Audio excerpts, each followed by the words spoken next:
avec l'aide du gouvernement canadien en lien avec la CIA où on a torturé des gens, là. Personne ne nous disait jamais de quel traitement il s'agissait. J'ai reçu 31 traitements aux électrochocs durant cette courte période. Il s'est avéré que ce n'était pas nécessairement bon pour moi, mais bien pour la CIA et les études qu'il publiait.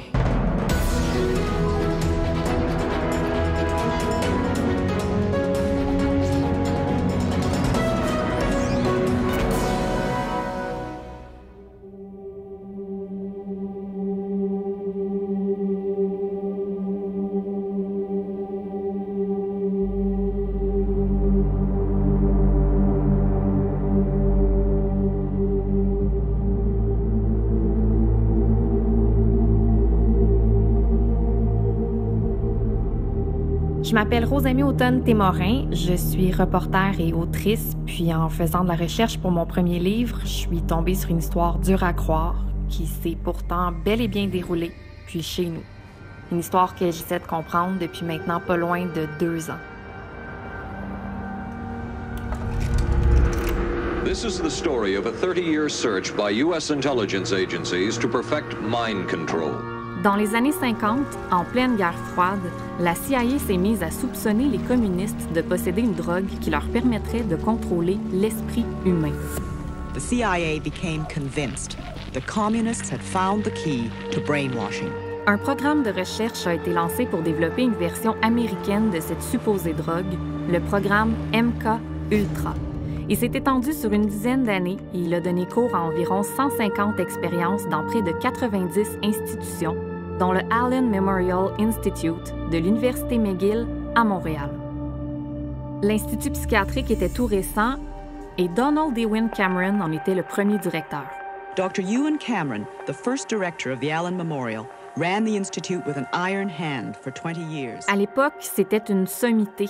Il avait diagnostiqué des décideurs nazis pendant les procès de Nuremberg, en plus de présider l'Association des psychiatres américains et canadiens. Au Allen Memorial, Cameron a tenté de mener à bien ses techniques de depatterning, donc de déprogrammation. Son objectif, c'était d'amener les personnes qui souffraient de troubles de santé mentale à l'état d'enfant pour mieux les faire renaître. No consent was ever asked from the patients, and no explanation of the experiments was ever given to them. C'est en 1957 que la CIA a commencé à financer ses activités. Bon, on ne sait pas s'il était au courant, vu que les fonds étaient envoyés sous le couvert de fausses fondations, mais ce qu'on sait, c'est que les expériences de Cameron ont été menées sur des cobayes qui ignoraient tout de ce qui se passait. Des gens à qui on pouvait donner des électrochocs 30 fois plus forts que la moyenne, puis des drogues psychédéliques. Des gens qu'on pouvait maintenir dans un coma pendant plusieurs jours pour leur faire entendre le même message en boucle. They kept you asleep for 23 days. While I was asleep, they were shocking the heck out of me with electric shocks. They were bombarded with taped messages for up to 16 hours a day. Et aujourd'hui encore, on ne sait même pas le nombre exact de personnes qui ont vu leur identité volée dans le processus. Mais ce qu'on sait, c'est que pour beaucoup de monde, ça a laissé des traces, puis qu'en fait, ça en laisse encore.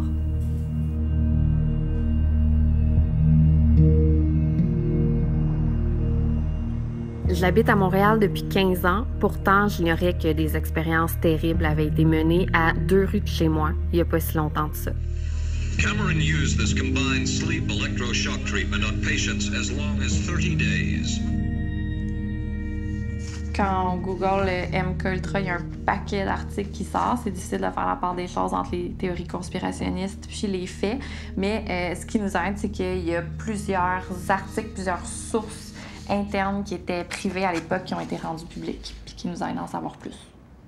On avance l'hypothèse que c'est à Montréal qu'il y a eu les pires expériences du MK Ultra, qui était quand même un programme international. C'est ici qui ont été les plus violents. Ma sœur avait 19 ou 20 ans quand elle a été admise à l'Institut Allen Memorial. Voici des photos de famille. Ici, on la voit avant qu'elle tombe malade. Elle souffrait de troubles d'anxiété et de concentration. Elle performait très mal à l'école et elle avait un tempérament querelleur, parfois incontrôlable. Mes parents l'ont amenée voir leur médecin, qui les a dirigés vers l'Institut Allen Memorial, où pratiquait un médecin d'une grande notoriété. La première fois qu'on lui a donné son congé, elle est revenue à la maison et elle disait à ma mère, « Tu n'es pas ma mère. Ne me dis pas quoi faire, tu n'es pas ma mère. » Et bien sûr, je n'étais pas sa sœur. Cela me rappelle de bien mauvais souvenirs. Ils ont attaqué son cerveau, son âme en fait. Ce sont nos souvenirs qui font de nous des humains. Elle n'est plus qu'une âme vide. Ma mère a été admise au Allen Memorial en 1957. Elle souffrait de dépression postpartum après avoir perdu un enfant. Elle a été traitée par le Dr. Edwin Cameron. Il s'en est servi comme cobaye pour réaliser ses expériences psychiatriques. On induisait chez elle un coma artificiel qui durait 1 mois chaque fois. On lui administrait des doses massives de drogue, dont le LSD. On lui administrait aussi des électrochocs. Ma mère est devenue un véritable ermite et elle n'exprimait plus aucune émotion. Quand elle me déposait quelque part en voiture, elle laissait les clignotants fonctionner. Et quand je lui demandais pourquoi, elle me répondait que c'était pour lui tenir compagnie. Et je me disais, ouf, ça ne va pas bien du tout. En grandissant, j'en voulais à ma mère de sa manière d'être. Je ne comprenais pas ses agissements, qui provoquaient chez moi colère et embarras, parce que je ne les comprenais pas. Lorsque je repense à la manière dont je l'ai traitée, cela me fait très mal, vous comprenez. C'est en 1974 que le New York Times a levé le voile sur le MK-Ultra. 14 ans plus tard, la CIA a dédommagé 9 victimes canadiennes, puis en 1992, le Canada a accepté de compenser les patients à condition qu'ils aient été déstructurés, c'est-à-dire qu'ils aient été ramenés à l'état de poupons, puis on a nié toute responsabilité légale ou morale. Finalement, seuls 80 des anciens patients du Dr. Cameron répondent aux critères de l'aide fédérale. 250 personnes voient leur dossier rejeté, sans compter ceux et celles qui ignorent l'existence même du programme. Mon père a écrit à un membre du Parlement et au gouvernement.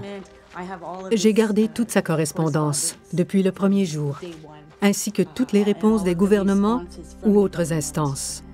On y prétendait que ma mère n'avait pas subi assez de traitement pour être indemnisée. Mon père a essayé pendant des années d'obtenir une indemnisation que lui a refusé le gouvernement.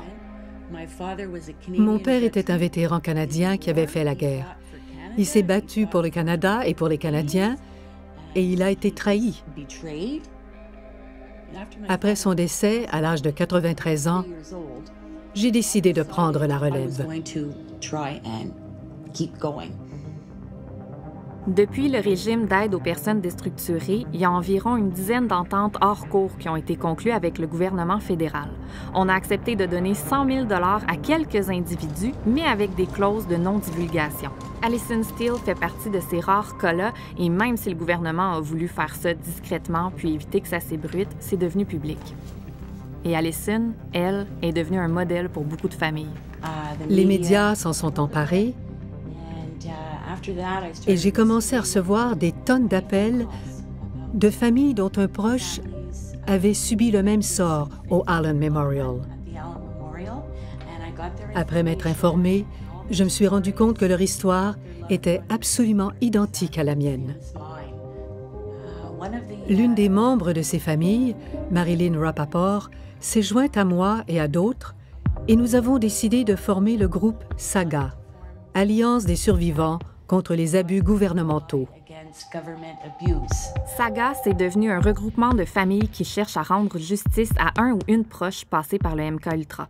Dozens of Canadians haunted by a dark chapter in this country's history came out of the shadows today. More than 60 people are preparing to launch a class action lawsuit against the provincial and federal government. Hi. Hi. How are you? How are you? Okay, how are you doing? Where are we going to do this? Ces dossiers sont énormes, vous savez. Les recours collectifs, c'est énorme. Je suis l'avocat qui représente environ 30 familles qui m'ont mandaté, ainsi que Marlene Rappaport, qui représentera les requérants du recours. Je poursuivrai sûrement le gouvernement canadien, peut-être l'Université McGill, l'Institut Allen et éventuellement le gouvernement du Québec. Je viens juste de m'engager dans cette cause et j'y suis déjà plongée jusqu'au cou. Puis plus ça avance, plus je me rends compte que c'est notre dernière chance d'obtenir justice. Si nous ne le tentons pas maintenant, ce sera foutu pour la prochaine génération, c'est sûr. All these families wish to sue the government. Do they have the financial means to do so? Many of them can't afford to fund a class action. And therefore, I had to take the case on a contingency basis. You have a very good heart. Thank you very much. J'ai toujours été un grand défendeur de la justice et il me semble qu'elle a été refusée à ces familles, à tort. C'est une période très sombre de l'histoire du Canada, celle où le Dr Cameron s'est livré à ses expériences sur des patients. Vous représentez une soixantaine de familles? À peu près, oui. Nous nous sommes penchés de nouveau sur le dossier pour aider ces familles à obtenir justice. Les membres de ces familles sont aussi des victimes. J'ai été victime. Mes parents ont été victimes. This is Frank Snable, the victim. I'm Tom Snable, his son. I have completely felt the effects because I grew up with a mother who was affected in a terrible way. We basically didn't have a mother to raise us. She was sick, and being in a sick environment all the time with a sick mother, it wasn't very healthy at all. I grew up without a mother. In fact, I ended up in foster care right from the get-go. It's criminal and obviously immoral. C'est un honneur pour moi de sensibiliser d'autres familles à la situation pour qu'elles puissent aussi se faire entendre, parce que c'est un dossier qui devrait passer à l'histoire. Nous souhaitons seulement que justice soit faite. Bien sûr, une indemnisation serait la bienvenue, mais il faudrait aussi des excuses.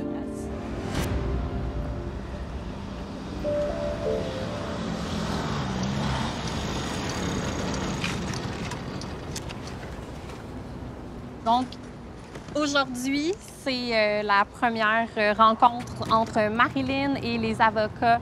C'est donc la première étape officielle de la poursuite. Hi, Rose. How are you? Good. Whew. It's emotional, very emotional. Yeah. And you know, it's right here, eh? It's right here for us. And being here today, again, it makes it become so much more real. Finalement, le recours collectif qui était envisagé, c'est devenu une action en dommages et intérêts intentée par Marilyn et Allison au nom des familles. Elles poursuivent l'Hôpital Royal Victoria, le Centre universitaire de santé McGill et le gouvernement canadien, à qui elles reprochent d'avoir donné 4 bourses au Dr Cameron. En sortant du palais de justice, elles devraient enfin avoir une meilleure idée de la suite des choses, mais on se doute bien que ça va être un long processus. So, how did it go? Maître Stein considère que la rencontre préliminaire d'aujourd'hui s'est bien passée. En gros, le juge lui a demandé de rassembler le dossier médical de tous les patients concernés, question de vraiment démontrer que chaque famille a connu des conséquences égales. Parce que si elles poursuivent ensemble, il faut prouver qu'elles ont eu les mêmes dommages. La prochaine rencontre va avoir lieu dans 2 mois, ce qui veut dire que c'est pas mal une course contre la montre qui s'entame.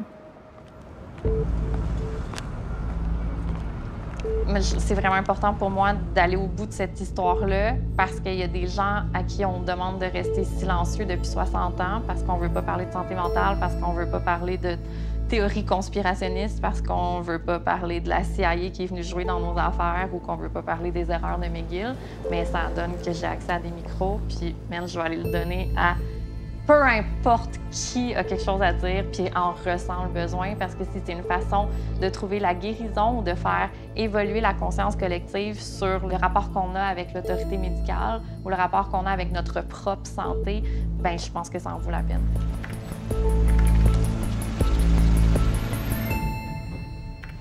Ma mère est rentrée au Allen Memorial. Elle est rentrée pour un postpartum et elle a eu des chocs électriques, l'insuline qui causait de la somnolence, plus une série d'autres médicaments. Oui, j'ai été victime du MK Ultra. Je crois que toute ma famille l'a été. C'est pas une personne qui est affectée, c'est tout l'entourage. Puis pendant des années. Vous venez juste d'obtenir le dossier médical de votre mère. Vous l'avez reçu quand? Le début septembre. Puis ça fait combien de temps que vous l'attendiez? Bien, toute notre vie, hein, je pense. Là qu'on sait qu'est-ce qui s'est passé vraiment, là. Est-ce qu'on peut le feuilleter? Oui, ça, c'est une copie. Qu'est-ce que ça contient, un dossier médical? Celui-ci contient des notes du Dr. Cameron de l'admission. Ça dit bien qu'elle a été... Psychotic reaction postpartum. Donc, l'objectif, c'était de régler sa dépression postpartum. Ouais, mais ils ont commencé à y trouver plein d'autres diagnostics. From postpartum to psychosis with some schizophrenic features. Je l'ai lu, je l'ai mis de côté, je l'ai relu, j'ai pris des notes. Puis là, j'ai vécu beaucoup d'émotions. J'étais choquée. J'ai choquée à ce qu'ils ont fait. Ça m'a fait comprendre beaucoup de choses sur comment moi j'ai été élevée, pourquoi moi je suis devenue comme la deuxième mère chez nous. Fait que le dossier médical, il est important pour pouvoir poursuivre le gouvernement, mais il est important pour vous aussi. Oui, oui. Avoir accès au dossier médical d'un proche, c'est un processus qui est super compliqué. Puis il y a des familles qui essayent depuis plusieurs années d'obtenir les papiers officiels sans réussir. Puis c'est notamment le cas de Gisèle Trudeau qu'on s'en va rencontrer. Mon père s'est retrouvé là-bas parce qu'il travaillait pour une compagnie qui était anglophone. Et il y avait un service médical. Et apparemment, c'est l'infirmière qui était là qui l'a référé au Allen Memorial. Ce qu'on sait, c'est qu'il y a eu des électrochocs. Ce qu'on sait, c'est qu'il y a eu des mélanges de médicaments. Ce qu'on sait, c'est qu'il a été hospitalisé. Puis donc, comment on peut faire pour avoir une confirmation de ce qui s'est passé? Il faut avoir le dossier médical. Le dossier médical, c'est la clé. Mais est-ce qu'on accepte de vous donner son dossier médical? Pas du tout.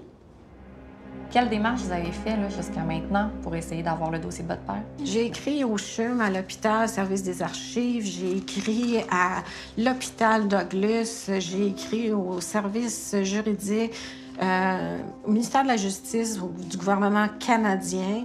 J'ai fait une demande à la Commission d'accès à l'information. J'ai fait appel à ma députée.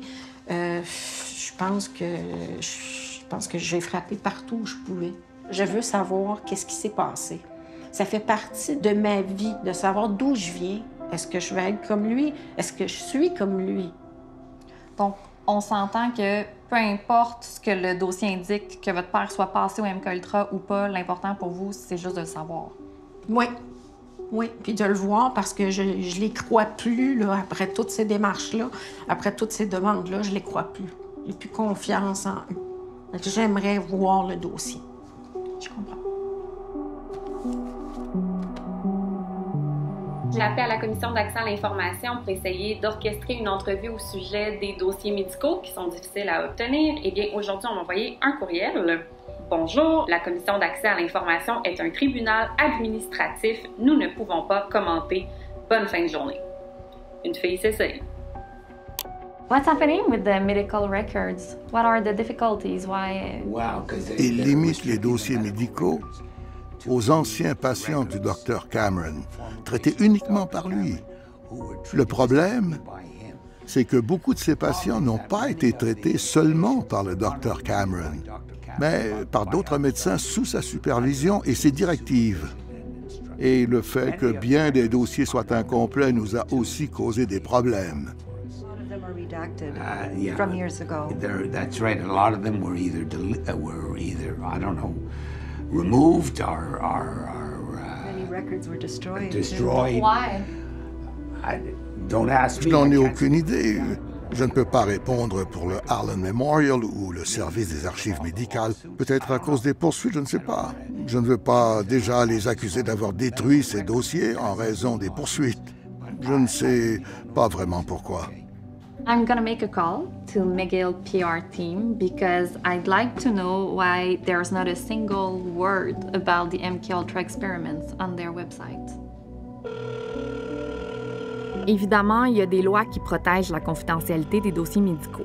Donc, pour comprendre qui a le droit de consulter quoi, puis où se positionne le gouvernement et McGill dans tout ça, sur plusieurs mois, j'ai appelé et écrit au Centre universitaire de santé, à l'Université McGill, à la Commission d'accès à l'information, à plusieurs pans du gouvernement fédéral, puis aux 2 avocates qui les représentent, sans grand succès. Bonjour, mon nom est Rosemie Automne-Témorin. Je suis journaliste et je fais présentement un documentaire. Je voulais savoir si c'était possible d'orchestrer une entrevue avec un représentant du centre universitaire pour discuter de ce qui s'est passé à l'époque. Pas de problème. Est-ce que vous serait possible d'envoyer votre requête par courriel? Je vais travailler là-dessus tout de suite. Ah, c'est gentil. Je pourrais t'envoyer une confirmation. Parfait, alors je vous envoie le courriel rapidement et je me croise les doigts. Fantastic. Please include all your contact information and who you're reporting for. Sure. Thank you. Thank you. Bye. You will never hear back from her. Ça fait une semaine que j'ai contacté le département de la justice, le département de la santé, l'université McGill et le bureau de Justin Trudeau. Je suis toujours sans nouvelles, alors je relance tout le monde. Des Montréalais ont été soumis à leur insu à des expériences de lavage de cerveau. Monique Posé, c'est la députée bloquiste de Repentigny, puis c'est aussi, selon mes recherches, une des rares politiciennes à avoir récemment abordé le sujet du MKUltra. Le 25 mai 2018, elle a interpellé les libéraux en leur demandant que le Canada présente ses excuses, puis aujourd'hui, elle accepte de nous rencontrer. Il ne s'agit pas de science-fiction, mais bien d'événements s'étant déroulés au Allen Memorial entre 1957 et 1964. Madame Posé, je l'ai cognée à beaucoup de portes. Puis à date, vous êtes la seule élue qui a accepté de me parler. Donc, merci pour ça. Je vous en prie. Qu'est-ce qui vous a poussé à parler du MKUltra à la Chambre des communes? Bien, c'est le courriel d'un citoyen m'expliquant qu'est-ce que c'était ce projet-là, MKUltra, et que sa mère avait été victime de ce fameux docteur, le docteur Cameron. Alors, je trouvais que c'était dans l'horreur, là, ça. Qu'est-ce que c'est que cette histoire? Alors, j'ai commencé à m'informer. Ça s'est passé à Montréal, ça s'est passé au Canada, avec l'aide du gouvernement canadien en lien avec la CIA, où on a torturé des gens, là. Alors, j'ai dit oui, je vais faire quelque chose. Est-ce que le gouvernement va s'excuser publiquement et indemniser globalement des centaines de familles?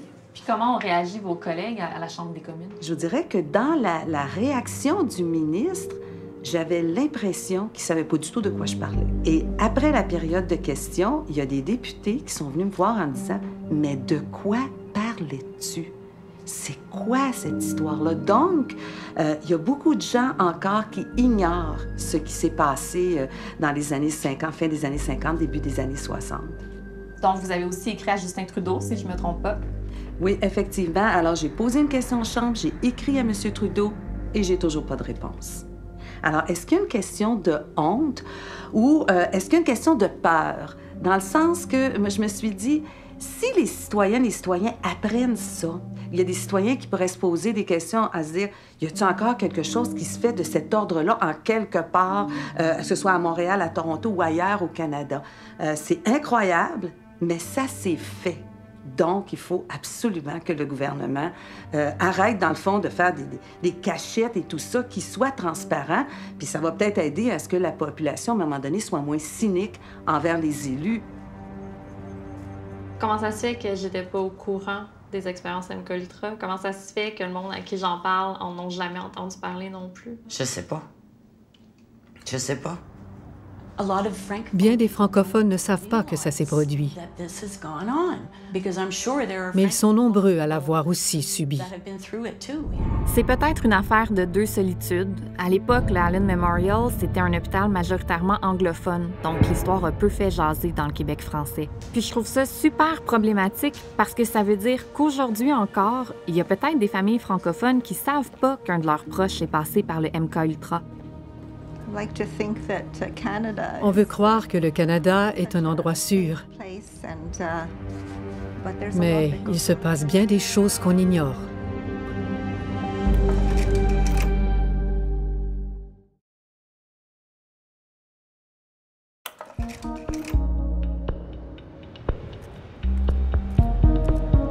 On m'a conseillé de rencontrer Beverly Burke. Elle fait pas partie de la poursuite, mais elle aurait déjà engagé des avocats pour poursuivre la CIA. À ce qu'on me dit, elle se souvient de rien, mais elle a des documents qui lui rappellent ce qu'elle a vécu. Fait que je sais pas quel genre d'entrevue ça peut donner.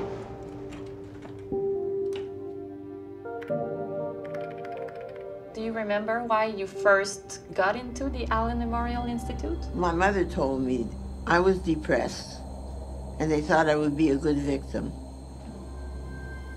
That's when Dr. Cameron took me. His work, unprecedented in psychiatry, consisted of 3 areas which he called sleep therapy, psychic driving, and the ultimate depatterning. At the end of all of it, I had a lobotomy. You know what lobotomy is? Yeah, I had a lobotomy, so that I don't remember anything. This is a document of what they did to me while I was in the Allen. Okay. Can I read it? Sure. So you were under the influence of LSD on numerous occasions. Oh, you also received Page Russell electroshocks. You were depatterned. Yeah. So, yeah. And I guess you didn't consent to all of this? No. I didn't. My parents didn't consent to a lobotomy either.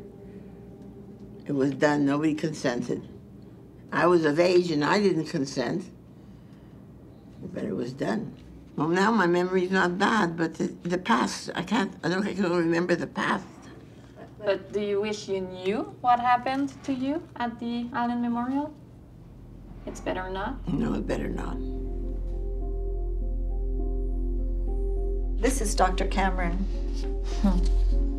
Have you ever been able to trust doctors? No, and my parents neither. In those days, doctor was God. But after that experience, of course, my parents never trusted doctors after that. An energetic, enigmatic man, Cameron was an internationally honored and respected psychiatrist, but he was not universally liked. Former colleague, Dr. Elliot Emanuel. He was an authoritarian, ruthless, power-hungry, nervous, tense, angry man. J'ai trouvé un article dans le Journal canadien de psychiatrie publié le 1er août 1961. Ça porte sur les effets de certaines pratiques qui ont été commises pendant le MK-Ultra. Et c'est signé par Dr. Ewen Cameron, mais aussi Dr. Levy, Dr. Thomas Bann et Dr. Rubenstein. 4 hommes que j'aimerais vraiment beaucoup entendre sur ce qu'ils ont fait. Cameron est mort. Dr. Levy, Rubenstein, je ne sais pas où ils sont. Par contre, il y a un Thomas Bann qui a publié un livre il y a quelques années. Si c'est lui, le Thomas Bann en question, il n'est pas jeune. Il y a de moins en moins de personnes qui peuvent nous donner leur juste. Les survivants de cette histoire-là, les protagonistes principaux, ben, ils s'évaporent. C'est confrontant l'idée d'entrer en communication avec cet homme-là, tandis que je rencontre un paquet de familles qui en ont souffert. Pour rejoindre le plus grand nombre de familles possibles impliquées dans la poursuite, j'ai fait une petite vidéo, un témoignage de 3 minutes où j'ai l'air super à l'aise. Puis, il a été partagé sur le groupe Facebook des familles. Une des premières personnes qui a répondu, c'est Susan Lapp, qui habite à Guelph, en Ontario. On est donc aujourd'hui à Guelph, en Ontario. J'ai appris ce qui était arrivé à ma mère grâce aux dossiers médicaux. Je les ai demandés bien des fois à McGill et je suis parmi les chanceux qui ont fini par les obtenir après 1 an et demi d'efforts acharnés. Quand j'en ai pris connaissance, je n'en croyais pas mes yeux. J'étais tellement bouleversée. Je me disais, ils ne peuvent pas lui avoir fait ça. Ce n'est pas possible. En poursuivant, je me suis rendu compte qu'à leurs yeux, ils avaient réussi à la déstructurer. C'était écrit noir sur blanc. Ils lui ont donc fait subir le pire. Elle n'avait plus sa tête. Ils ont tout effacé. Je me suis toujours demandé ce qui n'allait pas avec moi pour que je ne me rappelle rien de mon enfance. Je me disais, ce n'est pas normal. Pourquoi est-ce que je n'ai aucun souvenir de ma mère? En lisant ces dossiers, j'ai pu revisiter mon enfance et me rendre compte que c'est pour ça que je ne me souvenais pas de ma mère. J'ai refoulé beaucoup de souvenirs parce qu'elle passait son temps à partir et à revenir. Que fait alors un enfant? Il apprend à se détacher. Je suis partie de la maison très jeune. C'était très clair qu'à 18 ans, je m'en allais. Je voulais plus être là. À un moment donné, moi, j'ai souffert d'une dépression. Et puis, j'ai trouvé d'autres moyens pour anesthésier, si on veut. La drogue. Ça m'est venu, c'était le temps. Puis bon, c'était à l'époque ce qui se passait. Puis, c'est passé des choses que je pensais jamais, jamais que j'irais jusque-là. Mais je pense que j'avais comme plus le goût de vivre à la fin. J'ai décidé de joindre mes efforts à ceux d'Allison et de Marilyn parce que j'ai toujours voulu apprendre tout ce que je pouvais sur ma mère. Et c'était là un moyen d'y arriver. J'ai vu les atrocités qu'ils lui ont fait subir. S'il y a un côté positif à tout ça, c'est que j'ai appris des choses sur elle. Si le MK-Ultra a volé l'âme de certains patients, je pense qu'il a aussi volé une partie de la vie de leurs descendants et descendantes. Toutes celles que je rencontre essayent de composer avec un vide qui a un impact réel sur leur propre identité.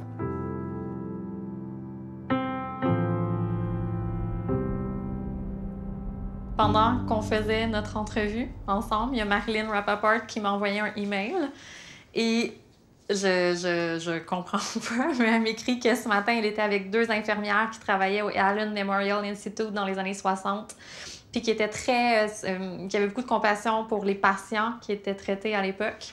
Et elle m'invite à les contacter. Bonjour, j'aimerais parler à Barbara, s'il vous plaît. C'est moi. Bonjour, je m'appelle Rosemée. Je crois que Marilyn Rappaport vous a parlé de moi. On est justement dans le coin, puis je me demandais si je pouvais avoir l'audace de vous demander si vous étiez prête à nous recevoir pendant quelques minutes aujourd'hui. Je m'en vais voir Barbara, dont j'avais jamais entendu parler avant il y a 1 heure et qui a été infirmière stagiaire sous Dr. Cameron. Je suis curieuse d'y parler. Je sais pas à quoi m'attendre. Tout ce que je sais, c'est qu'elle a lâché la psychiatrie à cause de ce qu'elle a vu. Barbara? Hi. Hi, I'm Rose. I didn't know about Je n'ai su que plus tard ce qui se passait vraiment. On distribuait des médicaments, on s'occupait de nos patients. On ne savait pas vraiment ce qui se passait.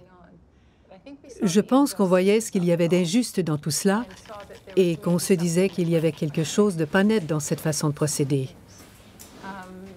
Pourquoi donnait-on des somnifères à des gens qui de toute façon ne se réveillaient jamais, en fait? Je devais donner à certains patients des médicaments dont on ne trouvait nulle part le nom.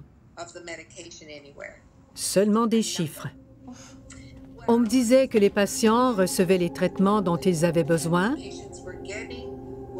et que je devais faire ce qu'on me disait sans poser de questions. Nous étions très naïves. Nous ne connaissions pas l'importance du soutien accordé par d'autres organismes, comme la CIA. Nous avons appris tout cela il y a seulement quelques années. Do you think the doctors and Hugh and Cameron knew where the money was coming from? I believe he did, of course. He certainly wasn't a kind person. Dr. Cameron a quitté Montréal en 1964, puis il est mort d'un arrêt cardiaque 3 ans plus tard, à l'âge de 65 ans, pendant une randonnée en montagne. Donc, on ne saura pas s'il savait ou pas d'où venait l'argent. Mais moi, ce que j'aimerais être capable de déterminer, c'est la nature de ses intentions. Qu'est-ce qu'il voulait faire à ce monde-là? Il y a sûrement des gens qui le savent, ça. These are times that spur the spirit. Everywhere, men move forward on their great adventures. And it is his mind, no less, which may destroy mankind. À ma grande surprise, hier, j'ai reçu un courriel de Thomas Bann, le psychiatre qui a travaillé avec Dr. Cameron au Allen Memorial. Donc, il est vivant. Il a 92 ans. Je l'ai appelé. So hi, I'm Rose-Amy Morin. I'm the journalist who has been trying to reach you. I really have a little problem of hearing. Oh, OK. C'est ça. Mettons que son audition a déjà été meilleure, donc il m'a demandé d'entamer une correspondance par courriel. Je lui ai envoyé 2 premières questions et je viens juste de recevoir ses réponses. Il me confirme qu'il a travaillé avec Ewen Cameron de juillet 1959 à juin 60 en tant que son associé de recherche. Je viens de lire rapidement sa réponse, mais ce qui en ressort, c'est qu'il veut mettre de l'avant les volontés scientifiques derrière les événements. Tu sais, que clairement, il y avait des objectifs difficiles à comprendre pour quelqu'un qui n'est pas en recherche psychiatrique. Donc, je pense que d'emblée, il veut se positionner comme un chercheur, ce qu'il était. Maintenant, je veux mieux comprendre comment ces recherches-là ont pu mener aux témoignages qu'on recueille entre-temps, tu sais. En ce moment, on est à l'aéroport de Vancouver. On s'en va à Okanagan Falls rencontrer Jerry Jackson, qui a été traité directement par Dr. Cameron. Elle a accepté de nous rencontrer, donc on s'en va découvrir sa version des faits.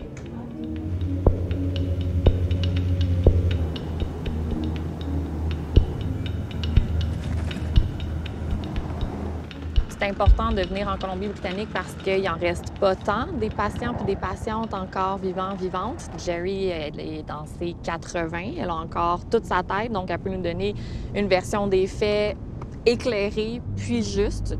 Jerry, elle, considère qu'elle a été une patiente d'un docteur dévoué, Dr. Cameron, d'un homme bon. C'est important de donner parole à cette version-là de l'histoire aussi. Je suis Jerry Jackson et j'ai été traitée au Allen Memorial de 1960 à 1964. J'ai eu 3 enfants et j'ai fait une grave dépression après avoir accouché du dernier. On parle maintenant de dépression postpartum, mais à l'époque, je ne sais pas quel terme on utilisait. On te disait seulement que tu étais instable. Mon mari m'a donc amené là-bas, et après nous avoir interviewés, le Dr. Cameron a dit qu'il me prendrait comme patiente privée. J'ai reçu 31 traitements aux électrochocs durant cette courte période. Tout était un traitement là-bas. Personne ne nous disait jamais de quel traitement il s'agissait. C'était juste un traitement. Est-ce que vous avez l'impression que votre consentement a toujours été respecté au Allen Memorial? Je ne crois pas que j'avais donné mon consentement. Je pense qu'il ne me croyait pas apte à le faire.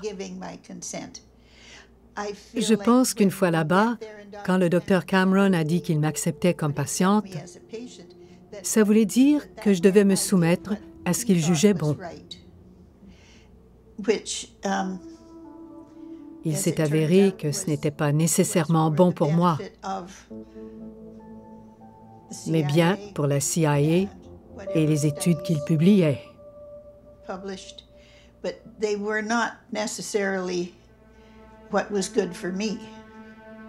Et quel genre d'homme était Dr. Cameron? Un homme très paternel, bienveillant, qui vous tapotait la tête en vous disant que tout allait bien aller. Je l'aimais bien. C'était un vieux monsieur très gentil. Je crois que ceux qu'ils considèrent comme un monstre pensent probablement au traitement qu'on leur a fait subir là-bas et lui en attribuent le blâme plutôt que de penser aux problèmes que le Dr. Cameron et son équipe médicale tentaient de régler. Ils ne pensaient qu'à l'effet qu'avaient les traitements sur eux. Alors c'est comme si lui, le Dr. Cameron, personnifiait les traitements. Si Jerry fait partie de la poursuite, c'est pas pour elle. En fait, c'est pour ses enfants. Elle en a eu 2 quand elle était traitée par Dr. Cameron, puis elle est convaincue que ce sont les médicaments qu'elle prenait à l'époque qui ont créé chez eux des troubles de dépendance dont ils ont eu beaucoup de difficultés à se défaire. C'est une rencontre qui tombe quand même à un drôle de moment parce que ça fait plusieurs semaines que je suis en discussion avec Dr. Thomas Bann, le psychiatre qui travaillait avec Dr. Cameron. Puis, tu sais, au départ, pour moi, c'était clair, Dr. Cameron C'était un scientifique qui n'avait que son pouvoir et sa réussite en tête. Puis en discutant avec Thomas Bann, lui, il est comme « Non, c'est un homme bon, c'est quelqu'un qui avait une vision, puis surtout qui s'inscrivait dans son époque, une époque où on testait beaucoup avec le LSD en psychiatrie, puis une époque où le consentement, c'était pas une notion particulièrement importante. Mais ce qui me chicote toujours, c'est le fait qu'il y a personne en poste au gouvernement actuellement qui est capable de me parler de ces événements-là, de me dire « C'est arrivé, on avait des responsabilités, on est désolé, mais ça n'arrivera plus et voici pourquoi j'ai besoin que le gouvernement se prononce sur le MK. »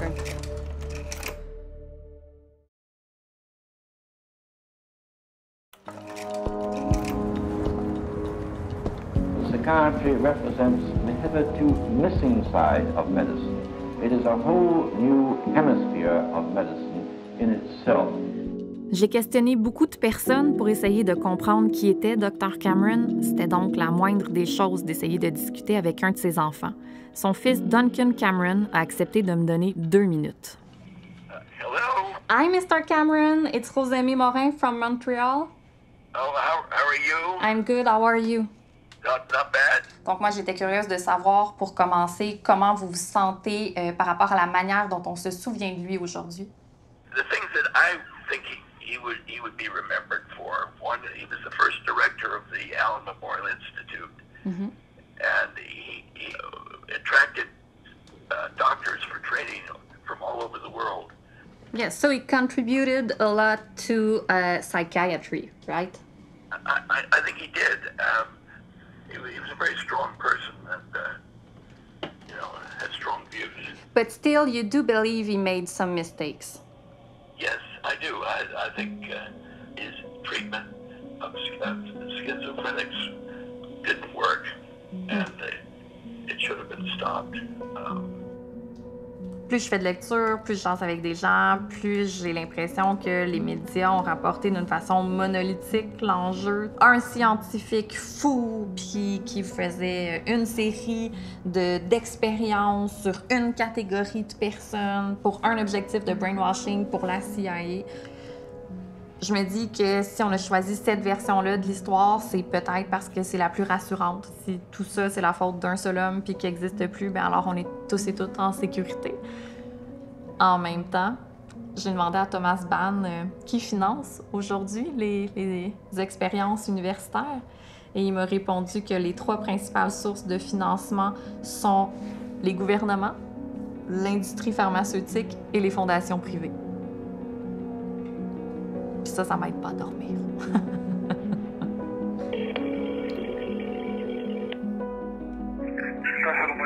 Bonjour, mon nom est Rosemie Automne-Témorin. On a échangé quelques courriels. Rosemie, tout ce qu'on a à dire sur cette question-là a été dit dans les courriels. On ne va pas répondre à aucune autre question. Mais ce ne sont pas tant des questions sur le MK-Ultra que sur les recherches menées aujourd'hui, en fait.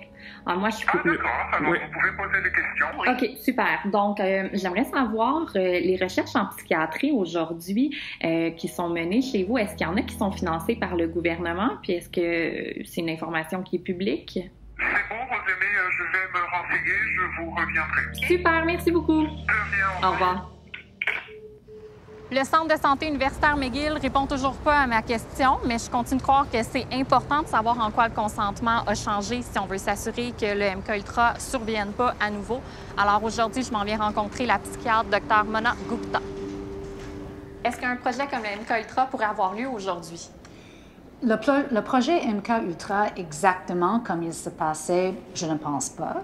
Mais si vous demandez si certains éléments de ce projet, comme faire des recherches avec les patients atteints d'un trouble de santé mentale, pourraient se passer, je dirais que oui. La norme de consentement éclairé pour la participation dans la recherche est très bien établie et très bien ancrée dans tous les processus qu'on a actuellement pour surveiller la recherche.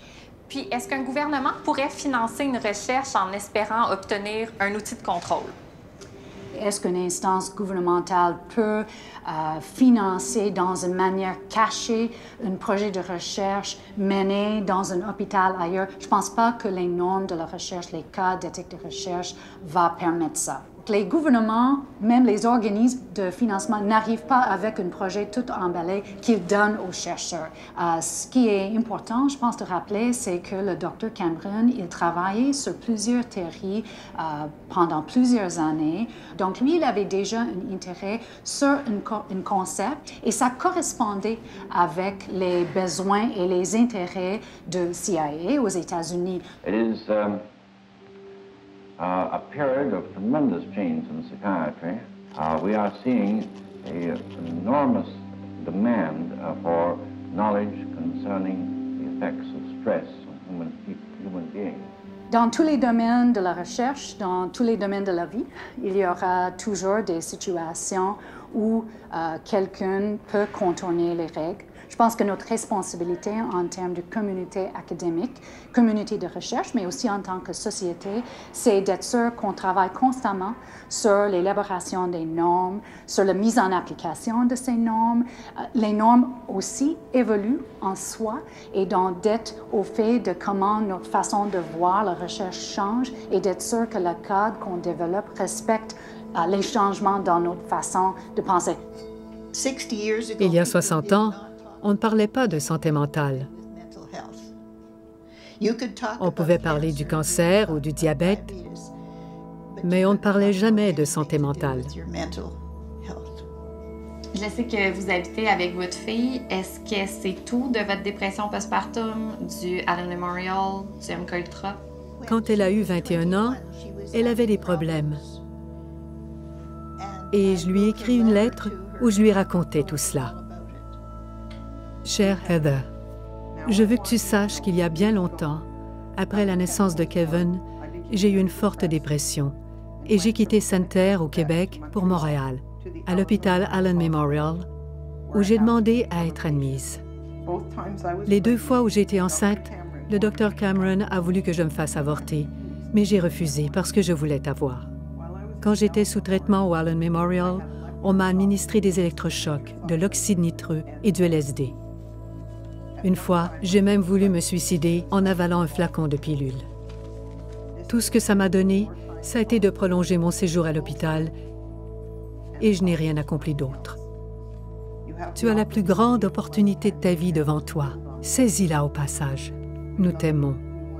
Nous voulons ce qu'il y a de mieux pour toi, mais tu dois t'engager envers toi-même et réaliser ton plein potentiel. Appelle quand tu voudras. Je t'aime, maman. C'est la première fois que je relis cette lettre depuis que j'ai 21 ans et j'en ai 57. Tu étais lucide. I thought I was. I sounded like I knew what I was talking about.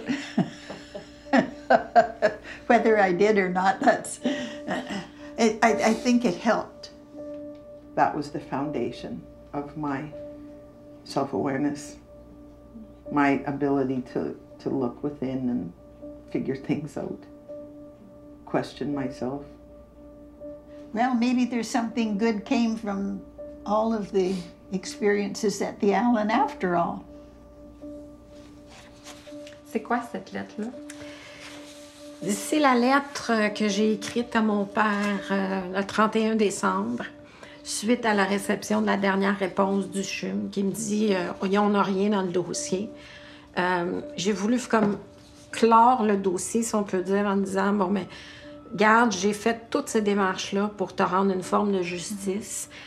Malheureusement, je n'ai pas le dossier. Peut-être que je l'aurai un jour, ça répondra sûrement à des questions que j'ai. Mais pour moi, c'était important de lui dire que je pardonnais tout ce qu'il avait fait. Je pardonnais le geste aussi de son décès, parce que c'est lui qui l'a provoqué. Et je pense qu'aujourd'hui, moi, j'avais besoin de dire, garde, c'est correct, je t'en veux pas. Je sais pas encore ce que je vais faire avec, mais je vais faire quelque chose de spécial avec cette lettre-là.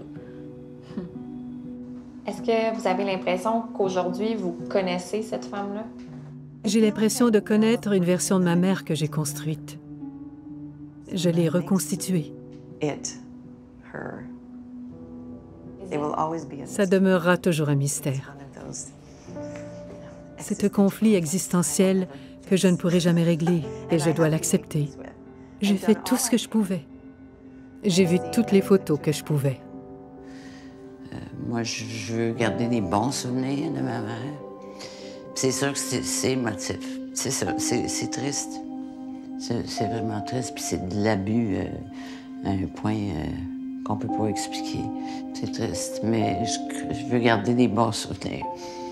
Ouais. Je me guéris avec mon art, la peinture. Et j'ai créé une série intitulée « Filles heureuses ». Ce sont des jeunes filles innocentes, heureuses, souriantes, qui m'apportent de la joie et en apportent à bien des gens qui les regardent aussi. Et cela me rend heureuse. Est-ce que vous avez l'impression que de combattre avec une soixantaine de familles, ça vous donne une force plus grande? C'est très gratifiant. On saura au moins qu'on aura fait notre possible. Et on est entré en contact. On peut partager notre souffrance et on peut reconnaître que d'autres personnes ont subi le même sort. Tout d'un coup, je n'allais plus être seule. J'avais une communauté de gens qui allaient me comprendre et savoir ce que j'ai vécu, ce que je vis encore. Qu'est-ce que vous espérez retirer de la poursuite? Validation. To be validated, this happened to them and it was wrong. D'avoir une excuse pour avoir fait ça. Je pense que notre mère serait très contente de savoir qu'on fait ça. Ça fait maintenant 2 ans que je suis les familles dans leur démarche judiciaire et elles en sont encore à une étape préliminaire. En fait, elles attendent présentement de connaître la date de leur prochaine audience à la Cour supérieure. Mais je me dis qu'au moins, en attendant, les langues se délient. Ce qui avait commencé comme un documentaire sur le MK Ultra en est devenu un sur la santé mentale, sur l'importance de se défaire des tabous pour pouvoir parler de nos souffrances, de celles de nos proches, puis se réapproprier notre histoire. Puis ce que je trouve paradoxal, c'est que pendant que plusieurs familles ont brisé le silence, nous, on s'est buté à celui de politiciens puis d'institutions, ce qui me laisse croire que tout n'a pas encore été dit dans cette histoire-là.